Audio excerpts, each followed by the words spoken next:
हर हर महादेव भावांनो, स्वागत आहे तुमचं आपल्या न्यू ब्लॉगमध्ये. आणि फायनली भाऊ आपली आई घरी आलेली आहे. आणि भाऊ मला इतकं चांगलं वाटलं, कारण की आपल्या 2-3 दिवस तुम्हाला माहितीच आहे, पण मी व्हिडिओ टाकलेला आपल्या चॅनलवर की काय खतरनाक आपली हालत चालू होती, की भाऊ आई बाहेर झाली होती तो. आणि या व्हिडिओमध्ये सगळ्यात बेस्ट पार्ट हा आहे भाऊ, तुम्हाला दाखवतो. हे पाहून घ्या. मीनं आणलेले आहेत 3 झाडं. म्हणजे मीनं नाही आणले, ते आपल्या बाबाने आणले. पण हे 3 झाड पाहून घ्या. सगळ्यात पहिले हे जांबाचं आहे, त्यानंतर हे दुसरं आहे, कशाचं आहे काय माहिती, मला माहीत नाही. हे वाटते आपल्या ह्याचं आहे. आणि हे एक आहे सुकेल झाड आहे कशाचं.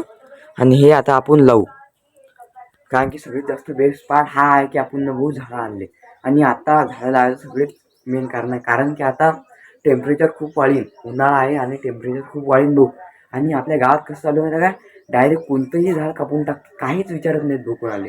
आणि काही हे फरक पडत नाही यायला झाड कापलेली भाऊ. पण हा टेम्परेचर वाढवायला 30, 40, 45, 50 लोक टेम्परेचर वाढवायला भाऊ. काय करू राहिले तुम्ही?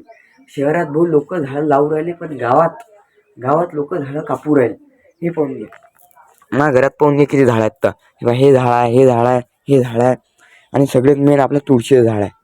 हे पाहून घे, कारण की भाऊ आपल्या घरात झाडं लावणं हे एक सगळ्यात चांगली गोष्ट आहे.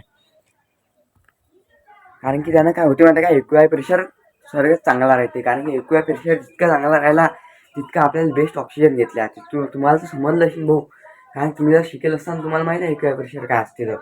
पण त्यासाठी भाऊ मी म्हणतो की तुम्ही झाडं लावा, झाडं कापू नका गडं. कारण की आपले न्यू जनरेशन येण्याची बाकी आहे भाऊ. अधिक आपलं लय आयुष्य राहिलं, आपण काहीच अजून जगलो नाही. माझ्या एवढं म्हणणं आहे की मी झाडं लावा, तर कापू नका. कारण की मी दरवर्षी इतके झाडं लावतो, 4-5 2-3 झाडं लावतो मी. आणि माझ्या बड्डेच्या बाबतीत मी एक झाड लावत असतो, ही दरवर्षी. पण समजा तुम्हाला कुठे जर वाटत असेल, तुम्ही आपले ब्लॉग पाहून घे जरा भाऊ.